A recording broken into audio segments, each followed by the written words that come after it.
Яңалыклар чыгарылышы үз эшен башлап җибәрде. Студияда Алина Хисматуллина, исәнмесез?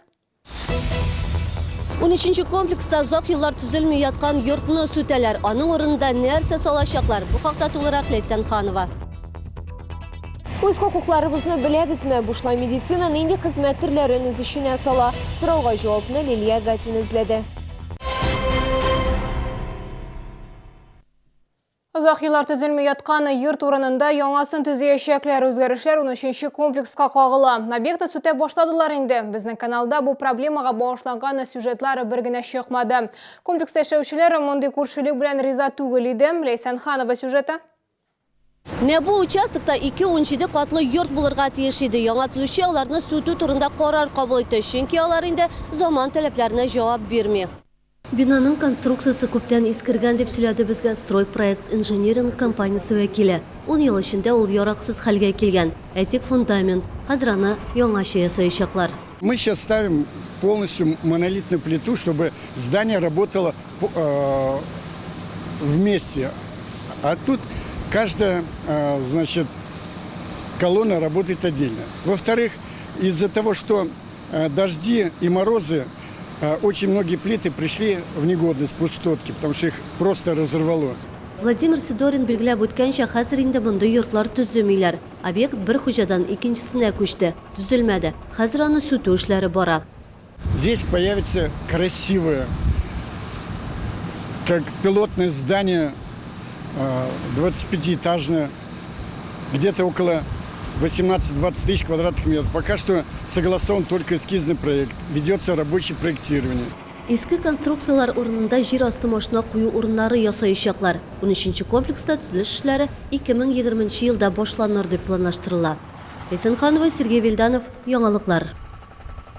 Әгәр сезне берәр инде проблема борчыса, ки шатлыклы хәбәр җиткерәсегез килсә, безнең редакциянең кайнар элемтә телефонына шалтыратыгыз. 51 31 31 номеры тәүлек буена эшли.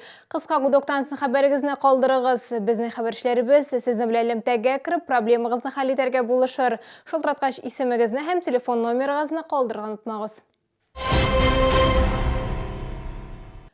Тәҗрибә уртаклаштылары Шәулда Республика масса күләм мәгълүматы чаралары җитәкчеләре конференциясе узды. Бу очраклы түгел.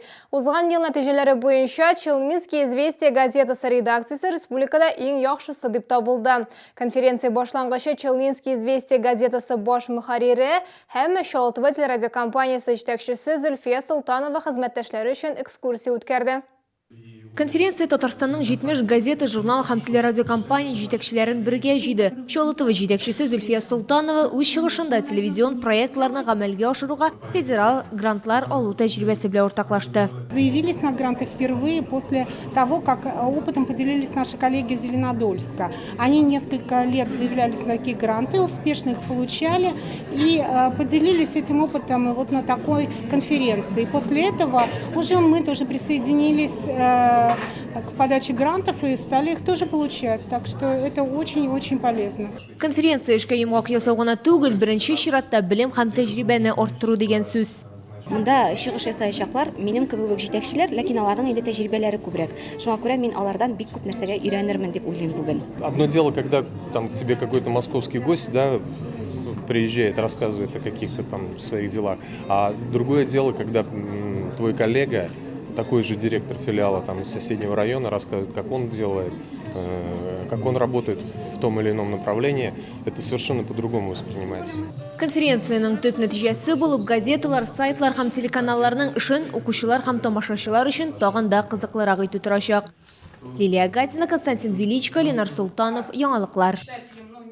Владимир Путин айруча сәләтле студентларга грантлар санын арттырырга күрсәтмә бирде. Указ проект 31 октябрьгә кадәр тәкъдим ителергә тиеш. Бу хакта Татарстан Мәгариф һәм фән министрлыгы матбугат хезмәте хәбәр итә. Гамәлгә куелган грантларның гомуми санын 2020-2021 уку елыннан 5000-нан 6500-гә кадәр арттыру күздә тотыла. Йөкләмә буенча өстәмә 1500 грант айруча сәләтләрен күрсәткән яшьләргә бирелергә тиеш.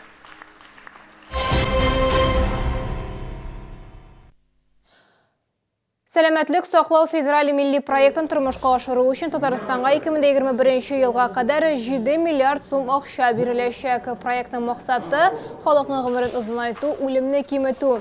Үш дүрт юнәлішті алып барыла, бірінші медико-санитар ярдәмні яқшырту, йөрәк қан тамырлары һәм онкология ауырлары белән көрәшу, балаларға медицина ярдәме күрсәтүне камилләштерү.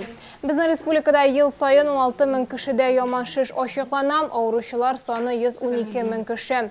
Быел ракка каршы көрәшү өчен бюджеттан 491 миллион сум бирелә. Бу акчалар медицина персоналының квалификациясын арттыруга, медицина җиһазлары һәм даруларга тотылачак, дип хәбәр иттеләр министрлар кабинетында узган брифингта.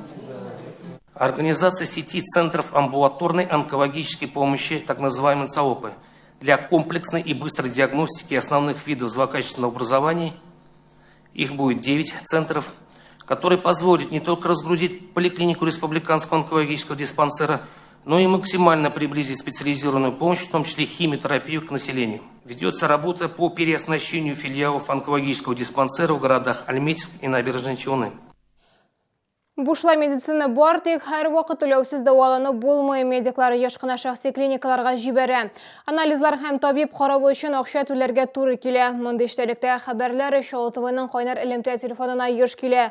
Мәҗбүри медицина иминияты полислары нигезендә кешегә нинди төр хезмәтләр күрсәтелергә тиеш, түләүле процедура өчен акчаны ничек кире кайтарырга? Лилия Гатина сюжеты. Дәүләт гарантиялары программасы нигезендә Россиянең барлык гражданнары түләүсез медицина ярдәменә хокуклы. Әмма еш кына үз хокукларын һәм бушлай хезмәтләр исемлеген белмәү сәбәпле пациентлар үзләре үк түләүле шәхси клиникаларга мөрәҗәгать итә. Постоянно УЗИга җибәрәләр, например, түләргә кирәк. Тегесе булса бесплатный УЗИ монда вообще юк. Мәҗбүри медицина иминияты фонды филиалы директоры урын басары Гүзәл Баязитова сүзләренә караганда, медицина җиһазлары яки тар белгечләр җитмәгән очракта поликлиникалар белән шәхси клиникалар арасында килешү төзелергә тиеш, һәм пациент табиб юлламасы нигезендә тиешле тикшерүне бушлай үтә ала. Ә инде база программасы шактый киң. Базовая программа, она включает в себя более такие часто встречающиеся заболевания, такие как болезни органов дыхания, кроветворения, новообразования, эндокринной системы, мочеполовой системы, костно-мышечной системы. Это все при наступлении страхового случая. В данных случаях, помощь оказывается гражданам всей Российской Федерации. 2017 елда Яршалының бүтән поликлиникаларында капиталь ремонт уздырылуында билгеләргә кирәк. Барлык медицина учрежденияләре заманча җиһазлар белән дә яңартылды. На первом этаже у нас размещена вся диагностическая служба, и это мы сделали с целью доступности среды, то есть для людей с ограниченными возможностями. На втором этаже у нас размещена консультативная помощь, то есть все врачи-специалисты. Кеше иң күбе 2 атна эчендә белгеч ярдәмен алырга тиеш. Әгәр әлеге вакыт эчендә аңа бу мөмкинлек бирелмәсә, баш табибка медицина иминияты фондларына шикаят белән мөрәҗәгать итәргә була. Бушлай медицина ярдәме күрсәтүгә кагылышлы хокуклар бузылган очракта аризаларны Роспотребнадзор идарәсенә, прокуратурада яки судта да кабул итәләр. Лилия Гатина, Фәнис Иксанов, яңалыклар. Бу сезгә ишкерәсе соңгы мәгълүматы иде. Мин Алина Хисматуллина, сезгә күңелле яллар теләп сау булашам. Игътибарыгыз өчен рәхмәт. Комфортное лечение зубов по доступным ценам. Стоматологии «Улыбка». 54 62 31. 21 августа в 18:30 в ДК «КамАЗа» концерт, посвященный столетию Республики Башкортостан. Телефон для справок 54 34 45.